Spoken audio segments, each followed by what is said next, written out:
There is a reason why, for generations, when the world's biggest decisions were made, America was always at the head of the table.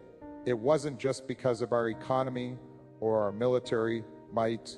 It was because we showed up, we were the glue, we were the ones who brought folks together, even when we disagreed, because we understood that if you aren't at the table,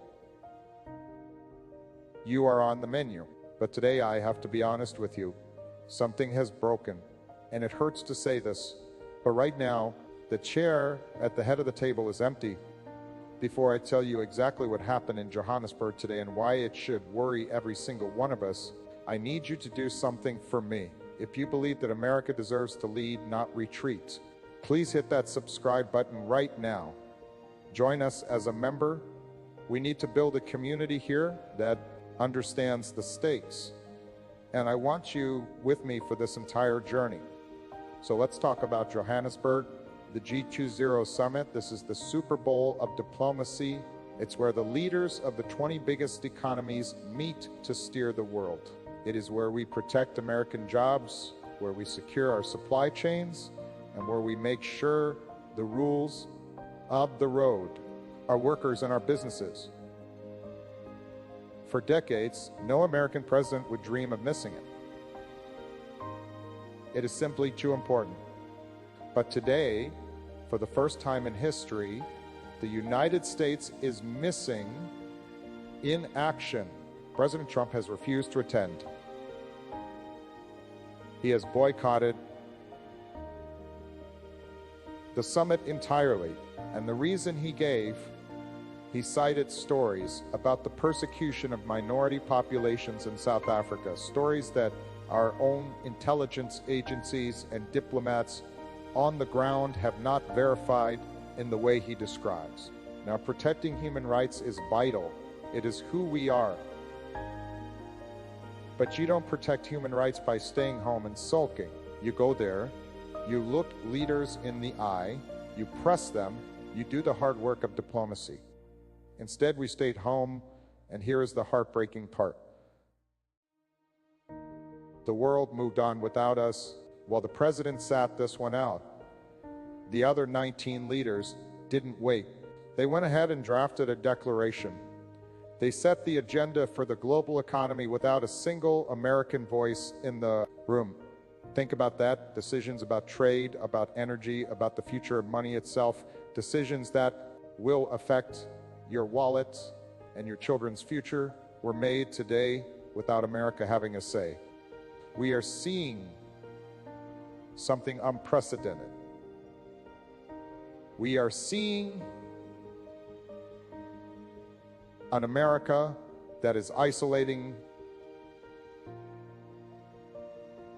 itself, not out of strength, but out of fear and grievance.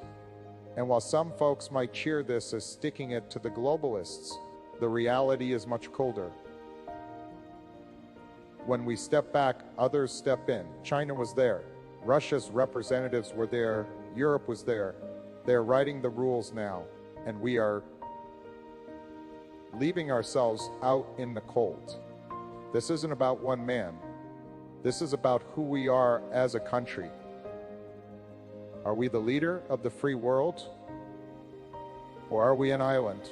Because right now, looking at that empty chair in South Africa, I don't see strength. I see a retreat that leaves us smaller, weaker, and more alone. And I know deep down that the American people deserve better than to be sidelined in the story of our own future. Stick with me, because in the next part, I'm going to tell you exactly how the other world leaders reacted when they realized America wasn't coming, and the specific opportunities we just handed over to our competitors on a silver platter. You need to hear this. When you walk into a room like the one at the NASREC Expo Center in Johannesburg, there's usually a hum, a kind of electric energy. It's the sound of deals being made and the future being written. But today, the most deafening sound in that room was silence. Silence coming from the seat that should have been occupied by the President of the United States. I want you to really picture this. You have leaders from 19 of the most powerful countries on earth sitting around a massive circular table. You have President Ramaphosa of South Africa, the host looking to lead. You have President Xi of China. You have Prime Minister Modi of India. And right there, glaringly empty, is the spot reserved for America. Usually when the American president walks in, the room shifts, the conversation stops until we sit down. But today, they didn't wait. And that is what should keep you up at night. The moment they realized President Trump wasn't coming and that he wasn't even sending Vice President Vance, but a junior embassy staffer, the mood changed. It shifted from confusion to calculation. I've been in these meetings. I know how these leaders think. When they saw that empty chair, they didn't see a protest. They saw an opening. President Xi didn't waste a second. He spent the day shaking hands, signing side deals, and presenting China as the reliable partner for the global South, while we were tweeting from home about grievances that the rest of the world has already investigated and dismissed. China was busy securing access to minerals, trade routes, and markets that rightfully should have been ours. And it gets worse. By the end of the day, something happened that has never happened in the history of the G20. They released a leader's declaration, a joint statement on the global economy without the United States. Usually, nothing gets signed unless we agree to it. We have always had the veto power of presence. But because we boycotted, they simply moved on. They wrote the rules for the next year of global trade, climate policy, and debt management without a single American protecting your interests. Think about what that means. It means the safeguards we usually fight for, protections for American workers, rules against intellectual property theft, standards for fair competition, were likely left on the cutting room floor. We gave up our voice, we surrendered our leverage, and for what? To make a political point that only isolated us further. We are watching the torch being passed, not because someone took it from us, but because we dropped it. And the scariest part is the world is learning that they can function just fine without us. In the next part, I'm going to bring this home. I'm going to explain exactly how this boycott in South Africa is going to hit your bank account here in America, and why the America First slogan is starting to look a lot like America Alone. You cannot afford to miss this connection. You might be sitting there right now, maybe at your kitchen table or on your commute, asking a very fair question. You might be asking, Barack, why should I care about a meeting happening thousands of miles away in South Africa? How does a boycott in Johannesburg affect my life in Ohio or Arizona or Pennsylvania? And I get that it feels distant. It feels like just another political drama on the news. But let me be very clear. This is not just about politicians in suits taking photos. This is about your job. This is about the price of your groceries. This is about the security of your retirement savings. See, when the G20 meets, they are deciding the price of doing business around the world. They are deciding how much tax corporations pay. They are deciding who gets to sell what to whom. When America is in that room, we fight to make sure American cars, American wheat, and American technology can be sold fairly. We fight to stop other countries from cheating. We fight to keep prices stable so that when you go to fill up your gas tank, you aren't shocked by the price. But today, because we weren't there, we didn't have a voice in those decisions. Imagine trying to negotiate a raise at your job, but you refuse to go into your boss's office. You stay home because you are angry about the office paint color. Guess what happens? You don't get the raise, and someone else probably gets your promotion. That is exactly what happened today. By boycotting the summit to make a point about South African domestic policy, a point that could have been made face to face. The current administration left American workers defenseless. While we were absent, countries like Brazil and Russia pushed for new trade routes that bypassed the American dollar. If that gains traction, it makes everything you buy more expensive. It makes your dollar worth less. And here's the other thing about the economy. It hates uncertainty. Markets crave stability. When the President of the United States acts impulsively, when he breaks decades of protocol and leaves an empty chair at the world's biggest table, investors get nervous, they pull back. And when they pull back, businesses stop hiring. The stock market gets shaky. That hits your 4-in-1 kilobits. That hits your pension. We are seeing a strategy that prioritizes headlines over your household budget. It feels good in a speech to say we walked away, to say we are teaching them a lesson. It gets cheers at a rally, but in the real world of global economics, walking away doesn't teach them a lesson. It just gives them a license to ignore us. We used to be the anchor of the global economy. Today, we look like a ship cutting itself loose and drifting out to sea.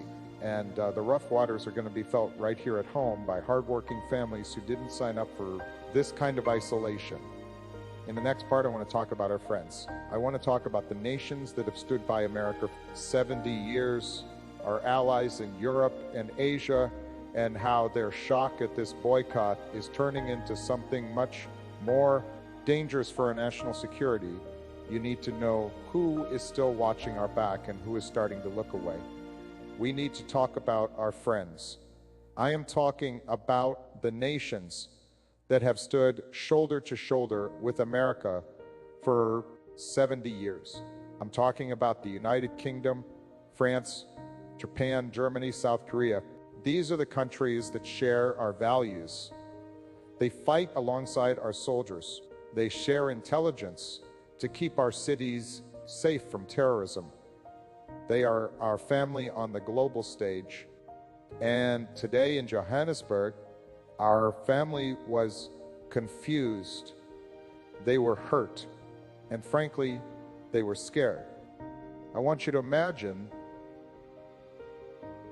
the Prime Minister of the United Kingdom or the Chancellor of Germany walking into that summit hall. They were expecting to coordinate with their most important partner, the United States, on how to handle threats from Russia, how to deal with instability in the Middle East, and how to keep the internet free and open. Instead, they found themselves looking at an empty seat. Diplomats on the ground are reporting that the mood among our allies wasn't just disappointment, it was a feeling of abandonment. You see, alliances are a lot like friendships. They are built on trust. They are built on the simple idea that when it matters, you will show up. You don't ghost your friends when things get tough or when you have a disagreement. You show up, you talk it out, and you find a way forward. But President Trump didn't just skip a meeting. He sent a message to our oldest friends that America is no longer reliable. He told them that our domestic political grievances are more important to us than our shared security. And that is a dangerous game to play. When our allies see that we are willing to walk away from the G20, they start to wonder if America won't show up for a trade meeting. Will they show up if we are attacked? Will they show up if our democracy is threatened? Once that doubt creeps in, the foundation of global peace starts to crack. And do you know who loves seeing those cracks? Our adversaries. You better believe that in Moscow and other capitals where freedom is a dirty word, they are celebrating tonight. They love it when America separates itself from Europe and Asia. They love it when the West is divided. Today's boycott didn't make America strong. It did the work of our rivals for them. It drove a wedge between us and our friends that might take years to fix. We are already hearing reports that European leaders began holding side meetings with China and India, meetings that America was not invited to, just to figure out a plan B for a world where the United States sits on the sidelines. Think about that. They are planning a future without us. We are safer when we have friends. We are stronger when we stand together.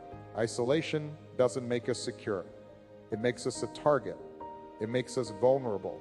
We are watching the dismantling of the network that has kept World War at bay for decades, all for a moment of political theater. In the next part, I want to bring this back to our own soil. I want to talk about the reaction right here in America. I want to talk about why some folks are cheering this move,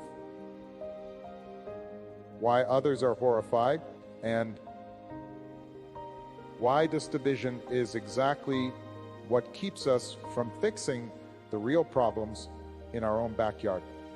We have to look in the mirror now. We have to look at what is happening right here in our own neighborhoods, on our social media feeds, and at our dinner tables. Because this decision to boycott the G20 hasn't just separated America from the world. It has separated Americans from each other, and that perhaps is the deepest tragedy of all.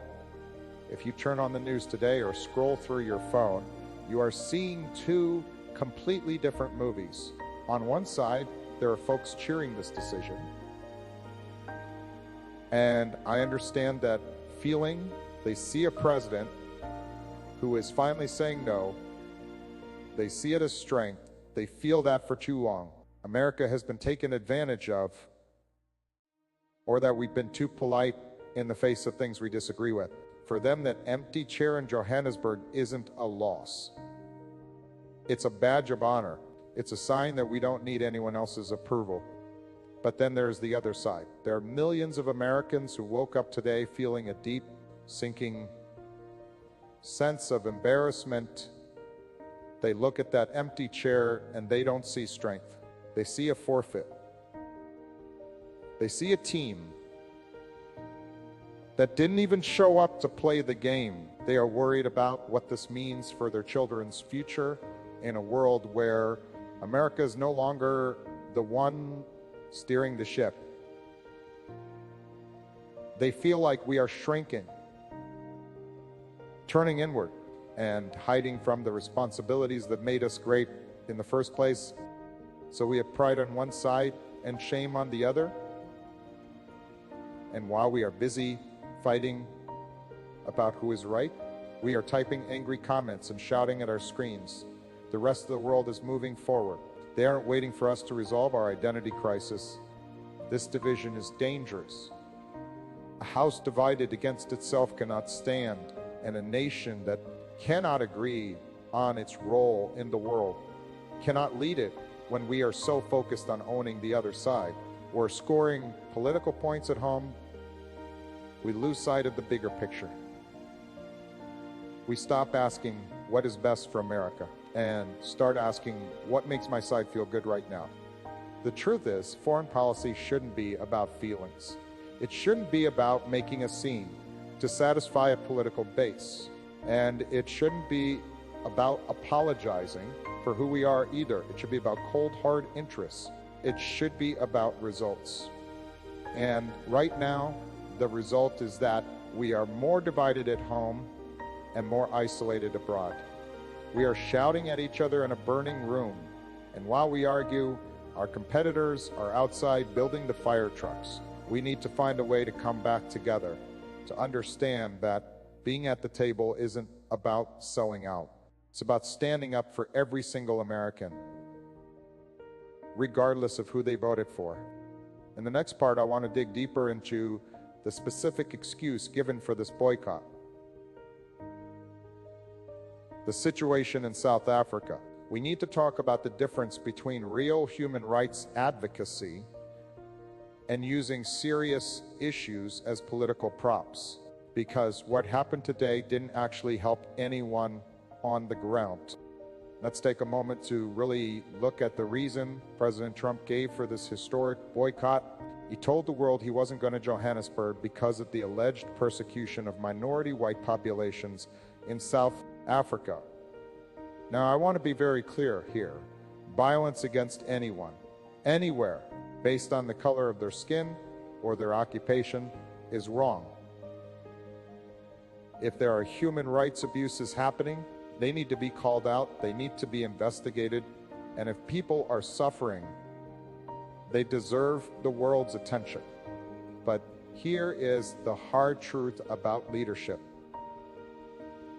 You do not help people by turning your back on them.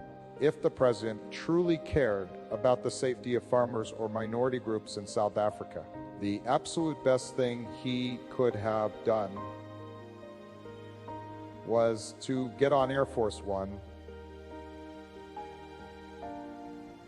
fly to Johannesburg, sit down with President Ramaphosa and look him in the eye. He should have brought the evidence.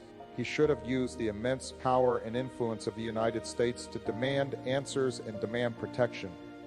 That is what a leader does.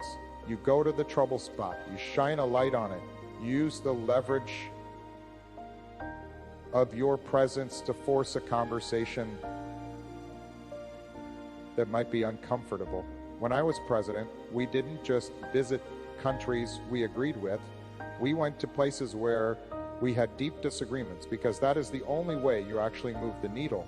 You cannot solve a problem if you refuse to be in the same room with it. By staying home, President Trump didn't help a single person in South Africa. In fact, he likely made things worse. He turned a serious human rights discussion into a political stunt. He used these people's lives as a prop for a domestic narrative, rather than actually doing the hard work of diplomacy, ensure their safety, and by doing so, he stripped the United States of our ability to advocate for them. Since we weren't at the summit, we couldn't put language in the final declaration to protect them. We couldn't pull allies aside to build a coalition of support. We silenced ourselves. It is the difference between tweet diplomacy and real diplomacy. One gets you likes on social media. The other actually saves lives. What we saw today was a performance, not a policy, and it sets a terrible precedent. Are we now going to boycott every country where we have a concern? Because if we do, we are going to find ourselves very lonely very quickly. The world is a messy place. It requires engagement, not retreat. We missed a massive opportunity today. We could have stood on African soil and spoken up for human rights and for fairness for everyone. We could have shown that America fights for the vulnerable, no matter who they are. Instead, we let the stage empty. We let the moment pass. And the tragedy is, the very people the president claims he wanted to defend are now more isolated than before, because the one voice that could have made a difference chose to stay silent in Washington. In the next part, I want to zoom out. I want to talk about the other players in the room. Specifically, the BRICS nations, Brazil, Russia, India, China, and South Africa. While we were absent, they were very busy building a new financial alliance that is designed to challenge the American dollar. You need to understand what happened behind those closed doors while we were boycotting. You know, there's an old saying in sports: you miss 100% of the shots you don't take. But in global politics, it is actually much worse than that. In global politics, if you don't take the shot, the other team takes the ball and runs down the field to score against you. And that is exactly what we watched happen today with a group of countries known as the BRICS nations. Now, if you aren't familiar with that term, BRICS stands for Brazil, Russia, India, China, and South Africa. These are powerful economies. For years, they have been trying to build a club that doesn't rely on the United States. They want to build a world where they don't have to follow our rules or use our money. Usually, the United States is there at these summits to keep things balanced. We are there to remind the world that the American economy is the safest, most reliable place to do business. We are there to defend the American dollar as the king of global currency. But today, because President Trump decided to stay home, the field was wide open. With no American president to push back, these nations got to work. They spent the day in Johannesburg holding private meetings, looking at maps, and planning a new financial system that leaves us out. They talked openly about de-dollarization. That is a fancy word, but what it means for you is very simple and very scary. It means they want to stop using American money to buy oil, minerals, and goods. They want to trade in their own currencies. Why does this matter to you? Because the strength of the American dollar is what keeps our goods affordable. It is what allows us to borrow money at lower rates. It is what gives us power. If the world stops needing dollars, the value of the money in your pocket goes down. Your gas gets more expensive, your mortgage rates go up. While we were boycotting, China and Russia were pitching a vision of the world where America is just another country, not the leader. They told the other developing nations, look, America isn't even here. They don't care about you. Join us instead. And because we weren't there to argue our case, that message landed. We handed them a microphone and left the room. We witnessed a massive shift in momentum. Today, we allowed our biggest competitors to organize against us without offering a single word of defense. We let them build the foundation of a house where America isn't welcome. And once those foundations are poured, it is very, very hard to tear them up. We are risking the economic privilege we have enjoyed since World War II, all for a moment of political grandstanding. In the next part, I want to take you into the future, specifically the near future. I want to discuss the ripple effect this is going to have on American businesses who operate overseas. If you are a small business owner or work for a company that exports goods, you need to hear what this isolationism means for your bottom line starting tomorrow morning. Let's talk business, and I don't mean the stock market on Wall Street. I'm talking about the small business owner, Wisconsin, who makes machine parts. I'm talking about the farmer in Iowa who sells soybeans. I'm talking about the tech startup in Austin trying to sell its software to the world. If you fall into any of those categories, or if you work for a company that does what happened in Johannesburg today is going to cost you money. See, American businesses have always had a secret weapon when they go abroad. The American government, when our companies try to sell goods in foreign countries, they rely on the president and his team to clear the path. We fight for fair rules. We make sure our products aren't hit with unfair taxes. We ensure that when a contract is signed, it is honored. That is what we do with the G20. We act as the ultimate shield for American commerce, but today that shield was left at home because President Trump boycotted the summit. There was no one there to demand fair treatment for American exports. There was no one to push back against new tariffs that other countries might want to slap on our goods. And believe me, when the cat is away, the mice will play.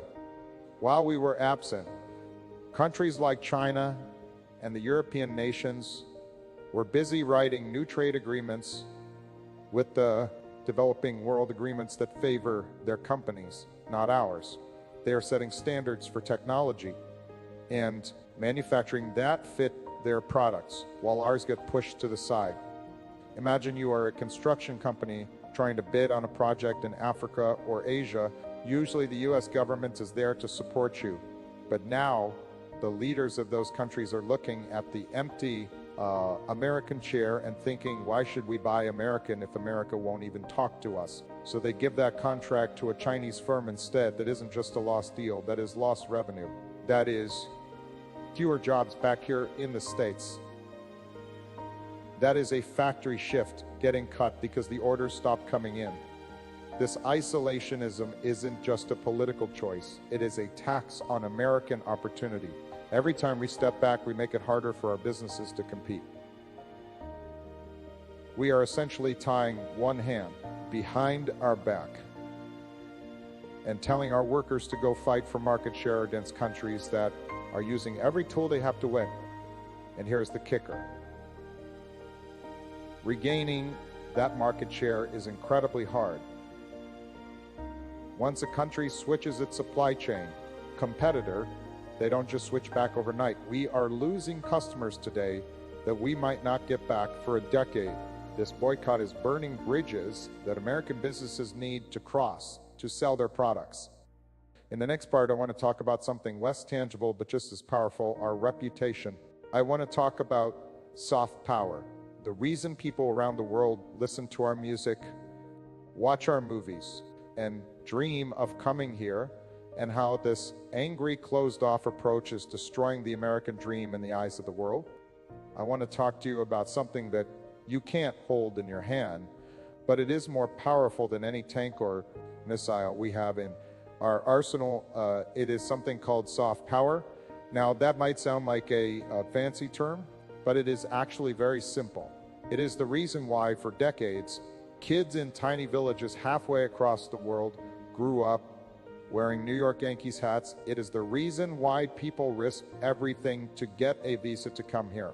It is the reason the world listens to our music, watches our movies, and studies our Constitution. They don't do those things because they are afraid of us. They do them because they admire us. They admire the idea of America.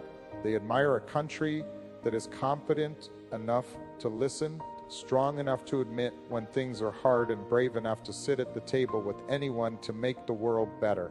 That admiration is what makes us safe. It is what makes countries want to be our allies instead of our enemies. But today in South Africa, that image of America took a serious hit.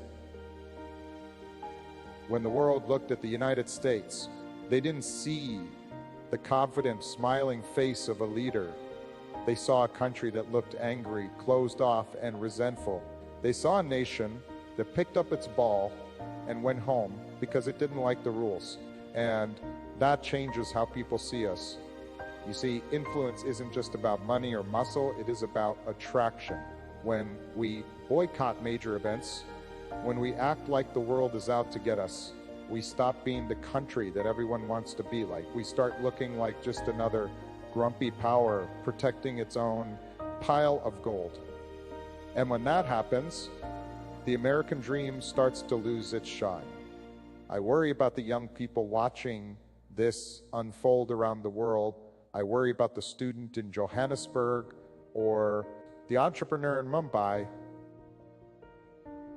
who used to look at America as the gold standard of democracy and openness.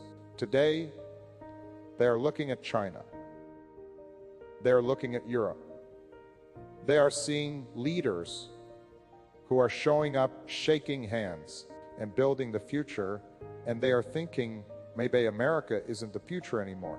Maybe the future belongs to someone else.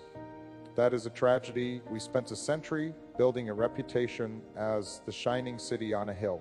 We built a brand that stood for hope, but you cannot be a beacon of hope if you turn off the light and lock the door. We are trading our legacy of leadership for a moment of isolation, and we are letting the world forget why they loved us in the first place.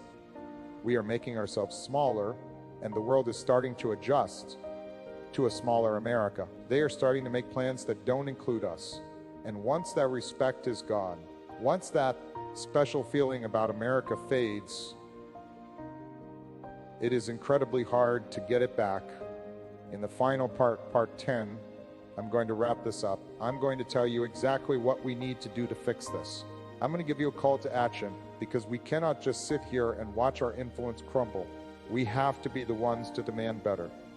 We have reached the end of this story, but honestly, the real work is just beginning. We have talked about the empty chair in Johannesburg. We have talked about the confused allies, the emboldened competitors, and the lost business opportunities. It paints a tough picture. It's easy to look at all of that and feel cynical. It is easy to feel like our best days are behind us and that we are destined to become an isolated nation, shouting from the sidelines while the world moves on. But I don't believe that. And I know you don't believe that either, because here is the truth that no boycott can ever change. America is not just a government. It is not just one administration or one president.